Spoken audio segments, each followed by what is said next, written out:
Perdre la vision spirituelle, c'est perdre le caractère miraculeux de la vie spirituelle, ce qui conduit à l'état de Laodicée. Si vous cherchez à atteindre le cœur de cette chose, de cet état de choses représenté par Laodicée, qui n'est ni froid ni bouillant, l'état qui provoque ces paroles du Seigneur, « Je te vomirai de ma bouche ».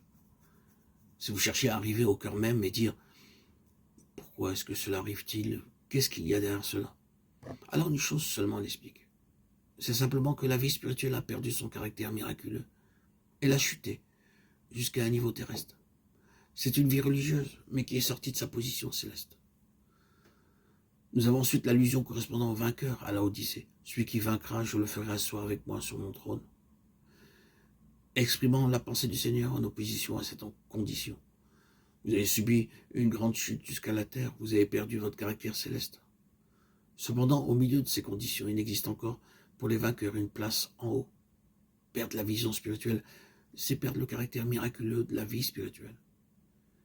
Quand ce caractère disparaît, vous pouvez être aussi religieux que vous voulez, le Seigneur n'a qu'une parole à vous dire. Achète un collier, c'est ton besoin. Ceci nous amène au besoin de l'heure, le besoin qui, bien sûr, est le besoin de chaque heure, de chaque jour, de chaque époque. Mais dans notre temps, nous sommes de plus en plus conscients de ce besoin. Dans un sens, nous pouvons dire qu'il n'y a jamais eu un temps où on ait eu un besoin plus grand de personnes qui puissent dire et qui peuvent dire « je vois ». C'est le besoin du moment. Grand et terrible est ce besoin. Tant qu'il ne sera pas satisfait, il n'y aura aucun espoir. L'espoir dépend de ceci, qu'il y ait des personnes qui se lèvent dans ce monde, ce sombre monde de confusion, de chaos, de tragédie et de contradiction. Des personnes qui soient capables de dire « je vois ». Si un homme ayant une position d'influence, jouissant de considération, se révélait aujourd'hui comme un homme qui voit, quel nouvel espoir naîtrait avec lui? Quelle nouvelle perspective? C'est là le besoin. Que ce besoin soit satisfait de manière publique, nationale, internationale ou pas, je ne sais pas, mais ce besoin doit être satisfait de manière spirituelle par des personnes sur cette terre qui se trouvent dans cette position et qui peuvent réellement dire « je vois ». Voyez-vous, le christianisme est devenu de beaucoup une tradition. La vérité a été résolue, en vérité, et mise dans un livre bleu, le livre bleu de doctrine évangélique. Une chose établie, protégée, sont des doctrines évangéliques.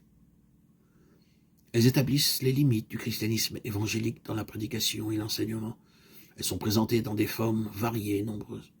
Elles sont servies avec des illustrations, des anecdotes intéressantes et attirantes, avec une originalité étudiée et exceptionnelle, de sorte que les vieilles vérités ne soient pas trop évidentes, mais aient une quelconque chance d'être comprises, grâce aux vêtements avec lesquels on les habille. Beaucoup dépend aussi de l'habileté et de la personnalité de celui qui prêche. Les gens disent « j'aime son style, j'aime sa manière, j'aime sa façon de dire les choses ». Et beaucoup dépend de cela. Mais quand on a retiré tout ce qui les accompagne, qu'on les a déshabillés de tous ces ornements, les histoires, les anecdotes, les illustrations, la personnalité, le talent du prédicateur, quand tout cela a disparu, nous avons simplement les mêmes vieilles choses.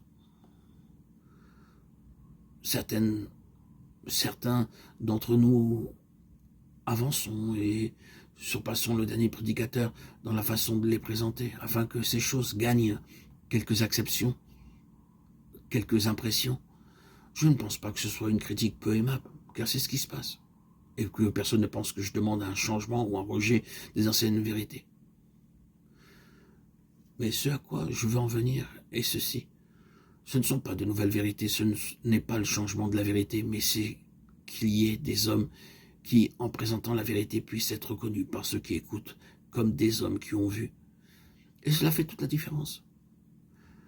Pas des hommes qui ont lu, étudié, préparé, mais des hommes qui ont vu, dans lesquels il y a cet élément d'émerveillement de l'aveugle-né que nous trouvons dans l'évangile de Jean. Si il est un pécheur, je ne sais. Je sais une chose, c'est que j'étais aveugle et que maintenant je vois. Jean 9, 25.